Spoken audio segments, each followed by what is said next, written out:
High বন্ধুরা, মা মেয়ের রান্নাঘরে তোমাদের স্বাগত। আজ তোমাদের দেখাবো ভোলা মাছের ঝাল। এই রেসিপিটা এতটাই সুস্বাদু হয় যে এক থালা ভাত এক নিমেষে শেষ হয়ে যাবে। তাহলে চলো শুরু করা যাক। এই রান্নাটা করতে লাগবে পেঁয়াজ কুচি, টমেটো কুচি, চেরা কাঁচা লঙ্কা, আদা বাটা। আমরা আলু খেতে একটু বেশিই ভালোবাসি, তাই দিলাম, তোমরা নাও দিতে পারো। মাছটা ভালো করে ধুয়ে নিয়েছি এবং তাতে নুন হলুদ মাখিয়ে নিয়েছি।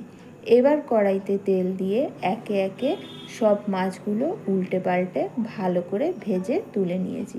বন্ধুরা, তোমরা কিন্তু ভিডিওটা একদম স্কিপ করবে না, পুরো ভিডিওটা দেখো এবং সবাইকে এই রান্নাটা করে খাওয়াও। দেখো, এই রান্নাটা খুব সুন্দর স্বাদ হয়। এবার ওই মাছ ভাজা তেলেই আলুগুলো দিয়ে দেব, একটু নুন আর হলুদ দিয়ে ভালো করে ভেজে নেব। কড়াইতে আবার একটু তেল দিয়ে দেব, তাতে ফোড়ন দেব শুকনো লঙ্কা ও গোটা জিরে। এবার পেঁয়াজটা দিয়ে একটু ভালো করে ভাজা ভাজা করে নেব। তারপরে একে একে দিয়ে দেব টমেটো কুচি, আদা বাটা, চেরা কাঁচা লঙ্কা। সব কিছু একটু ভালো মতো ভাজা ভাজা করে নেব।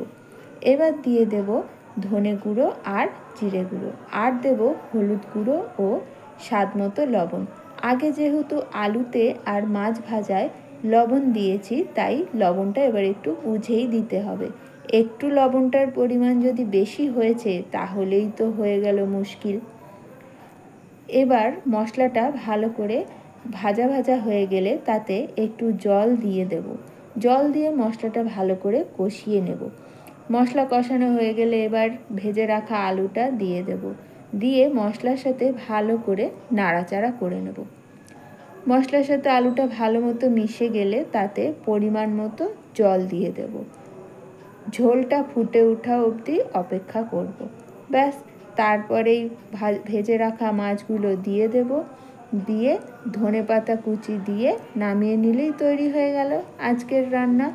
বন্ধুরা, তোমরা কিন্তু এই রান্নাটা অবশ্যই বাড়িতে করবে আর আমাকে সবাই কমেন্ট করে জানাবে কেমন হয়েছে। আর তোমরা কিন্তু আমার চ্যানেলটা সাবস্ক্রাইব করতে ভুলবে না, আর বেশি বেশি করে লাইক করো, শেয়ার করো। আর কি কি রান্না তোমরা দেখতে চাও আমাকে অবশ্যই কমেন্ট করে জানাবে। তোমাদের কেমন লাগছে আমাদের এই মা মেয়ের রান্নাঘর চ্যানেলটা অবশ্যই কমেন্ট করবে। টাটা।